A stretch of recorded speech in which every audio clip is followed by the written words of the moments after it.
Assalamualaikum warahmatullahi wabarakatuh. Memiliki karir yang bagus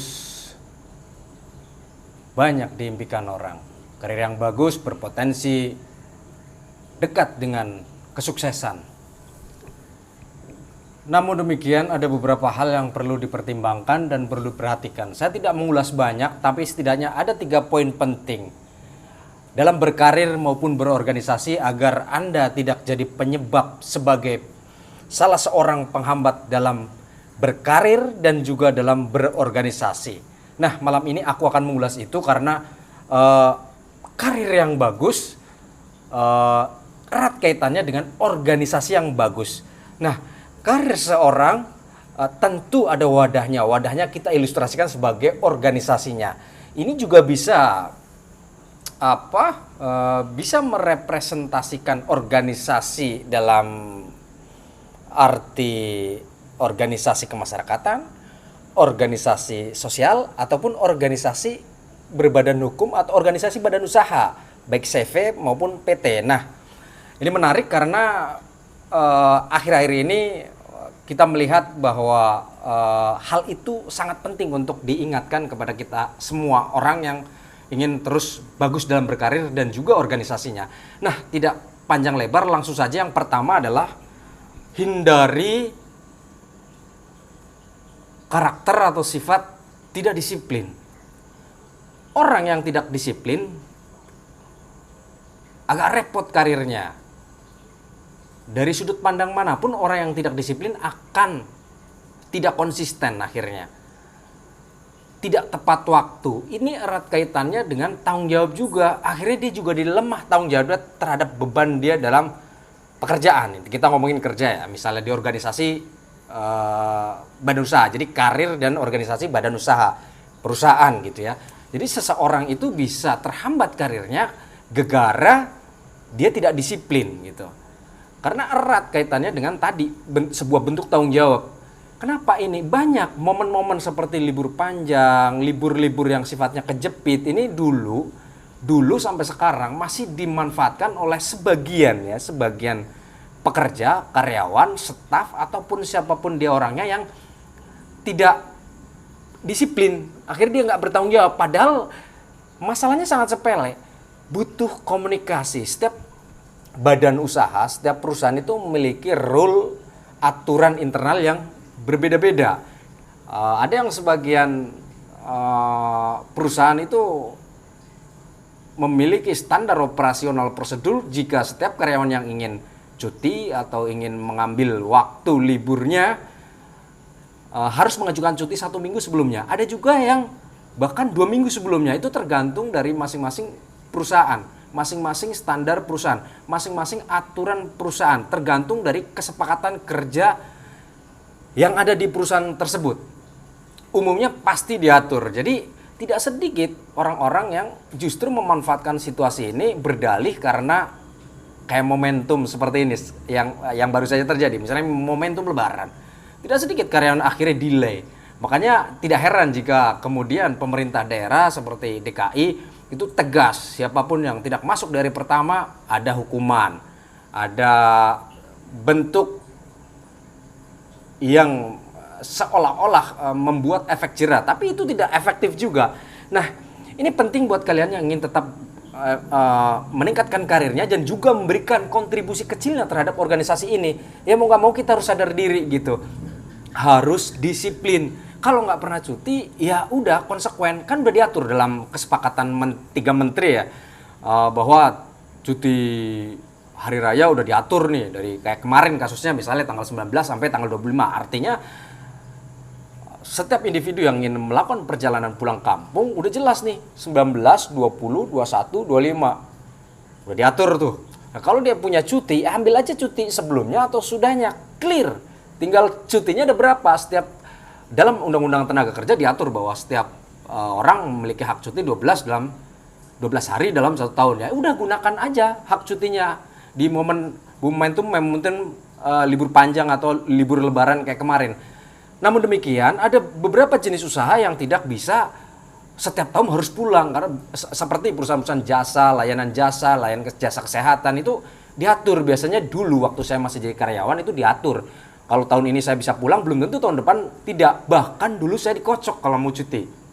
Ada 3 tim di dalam bidang saya, di unit kerja saya, ada 3 tim itu bisa home pimpa.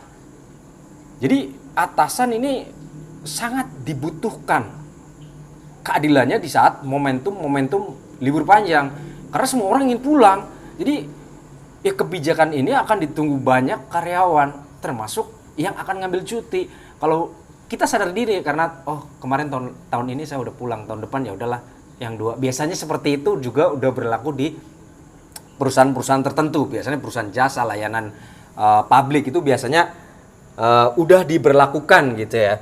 Nah, hindari sifat tidak disiplin agar karirmu tetap bagus dan organisasimu juga mendapat sokongan keberadaanmu. Yang pertama, kemudian yang kedua apa?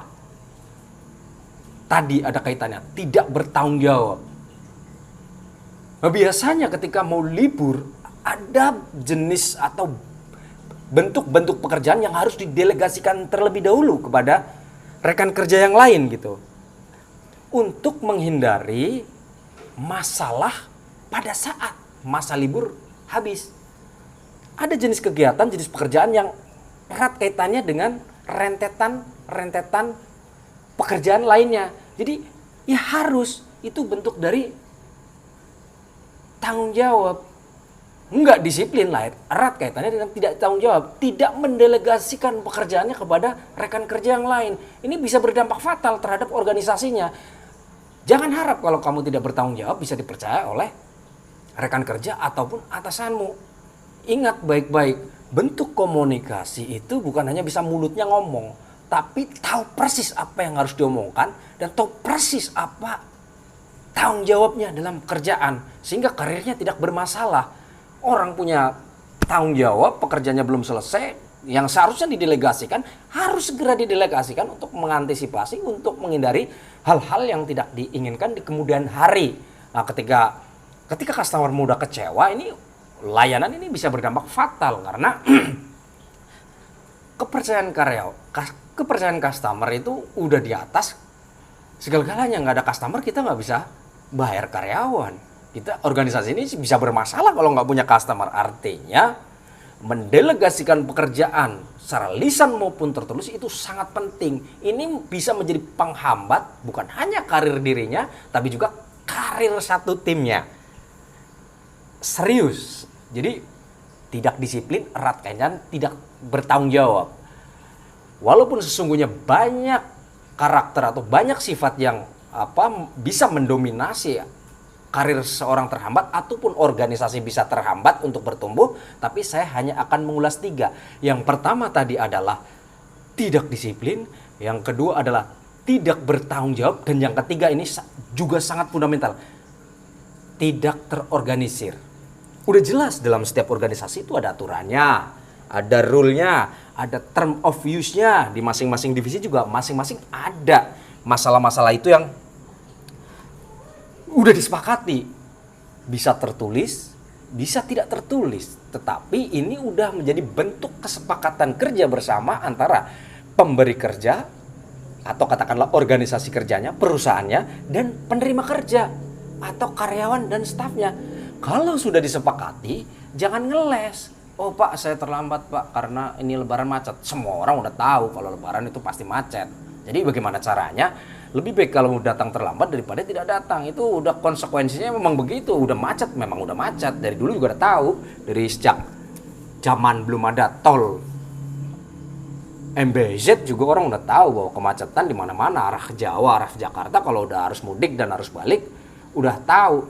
Nah, tidak terorganisir ini juga menjadi penghambat. Jangan kamu jadi penghambat organisasimu. Karena kalau orang tidak terorganisir ini akan menghambat yang lain. Nggak ada berita, mau pulang kapan gitu. Nggak terorganisir. Nggak ada report ke yang lain, teman yang lain untuk membackup kegiatan-kegiatannya, pekerjaan-pekerjaannya. Jelas ini akan menjadi masalah. Mungkin menurut pribadinya, nggak biasa lah, paling saya potong cuti. Oh enggak. Setiap perusahaan ada aturan masing-masing. Bahkan ada yang kejam juga masalah itu. Bukan masalah kejam, tapi melatih karakter dan mental karyawan agar menjadi pribadi-pribadi yang lebih baik. Melatih karakter dan para stafnya agar menjadi pribadi yang lebih bertanggung jawab.